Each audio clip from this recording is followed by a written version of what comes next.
Hey everybody, it's Lebo. Hey, today we are going to go through a demonstration of the process of how to take out a playfield from in this case, a Bally World Cup Soccer that was made in '94. It's one of the WPCS games, and this series of games, as well as several earlier games, I think through the earlier WPC and also some of the System 11 games, I believe, from Williams.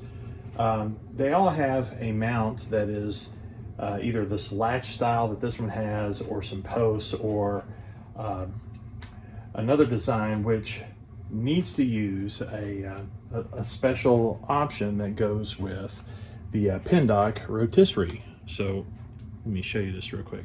So here is the PinDoc Rotisserie. It is a solid, well-built unit that's just really easy to use.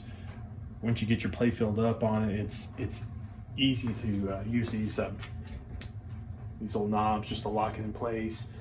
You can spin around, really get to everywhere in your playfield, and it's a great tool to have whenever you're doing a restoration. But in the case of a game like this, the PinDoc has an option called the Sidekick, which is there on the ground, and it is a pretty solid bracket that is made to mount to the side hardware of the playfield that actually engages into the whole latching mechanism. So it makes use of that hardware to really get a good solid grip on the playfield without damaging it. So let's just dive in and show you what the process is on how to actually get this playfield out the right way. Show you what's actually going on underneath the game, so you kind of understand what you got to do, and just take a look from there. Thanks. Okay, for this particular removal, I've decided I'm going to leave the cables actually connected up to the back box that connect to the playfield. I could disconnect them, and there are advantages one way or the other to do that. If you want to take the cables off, it is a bit involved. There are several connections. You want to make note of where they are and where they route. But the reason that I'm going to leave them connected is once I get the playfield out, if I set the playfield close enough to the cabinet, I can actually still turn the game on and be able to test certain things on the playfield while it's sitting on the rotisserie. And it's less involved with actually having to take the cables off of the boards. So anyways, just diving into it, once of course you've already got the glass off, the lock bar off, you're going to want to take the balls out because you're going to be tipping the playfield up. The next thing to do that you probably would not expect to do is this actual piece of trim in the back. It's a good idea to go ahead and remove this because it buys you a little extra room to be able to reach in there to be able to grab the back of the playfield. To get the playfield out, you're going to have the playfield slid into the cabinet a fair amount to get past the latching point so that it will be able to release the playfield away from the posts. And in order to do that, you got to really reach in there pretty deep. And when you're doing that, you're going to be leaning up against this area, and it's a good idea to just have this bracket removed. If it needs to be replaced like it does in this case, I've got a broken piece over here, so it's got to come off anyways. And there's been a lot of games I've seen before where there's been some kind of damage on this trim piece. So I'm going to take it off and just get it out of the way. Okay, the next part is the hard part. So you want to lift the playfield up, and you're going to want to slide it back. And you need to slide it back far enough to where you're actually getting past where the latches will engage in a post. I'm going to cut away to a section of video, and in that video you should be able to see right where it's actually having a point to where it's a safe point to be able to lift it out, and you'll notice that it's pretty far back there. So anyways, let's go ahead and give this a shot. I'm going to lift this up. I've got it pretty far back already.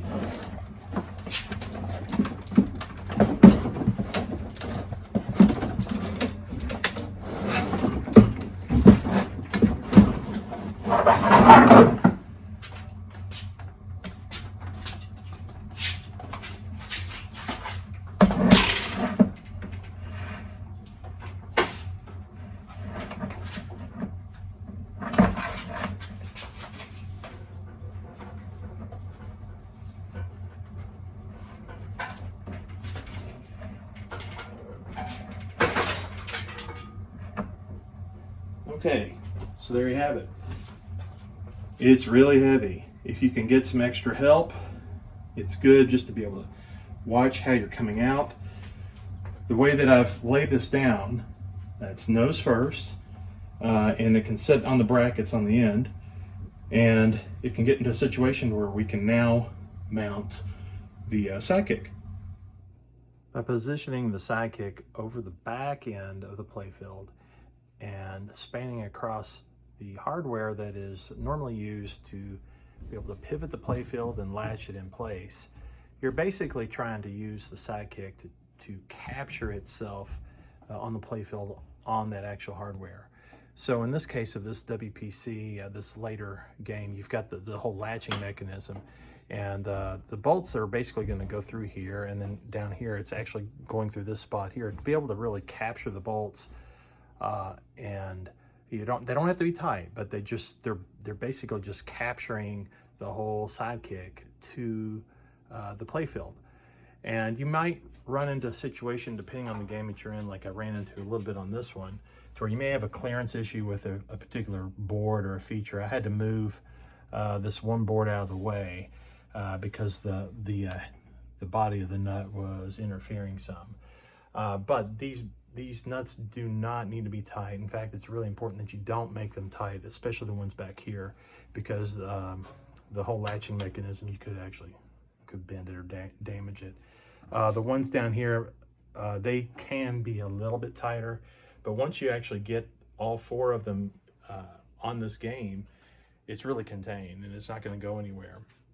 For something like a System 11 game or some of the others around that generation, where you don't have the two attachment points per side, it's important you're going to want to use this hole, and it's important to use one of the star washers that is provided with the kit so that you can actually tighten it down and keep it from rotating, and it will be a much more solid mount.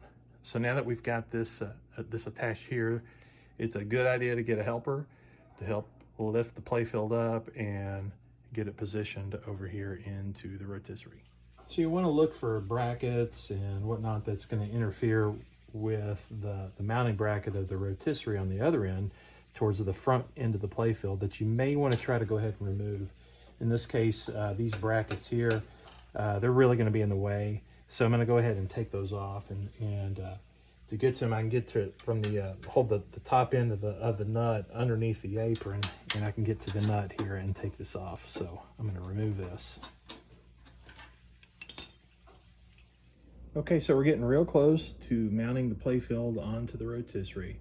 So one of the things that you want to do to try to help yourself is go ahead and take some approximate measurements of the actual length of the playfield, so that when you put it onto the rotisserie, that you're not having to fight an adjustment on the rotisserie too much to actually get to drop in. And so one of the things you want to actually go do is take a measurement of the area from right about back here, right where the pivot point is. It's going to be that's on the Sidekick, from about that plane all the way down to the end of the playfield. In my case, I just measured it, and it was somewhere around 48, almost 49 inches.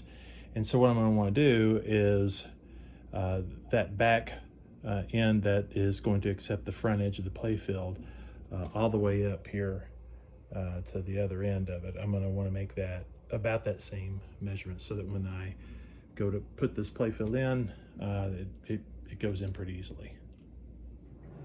All right, so then now here comes the fun part. We're going to pick this playfield up. It's quite heavy, and it's really important to have a helper with you. So what we're going to do is we're going to pick it up and actually set it into the rotisserie. It's not going to be locked down. It's just going to sit on there so that we can make adjustments and put clamps on the front end, put the top part of the bushing down, and be ready to go. You ready? Yep.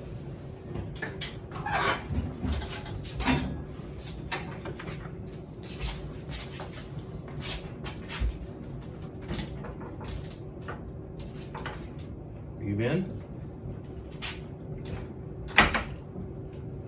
Okay. Let's take a look at it. It's looking pretty good.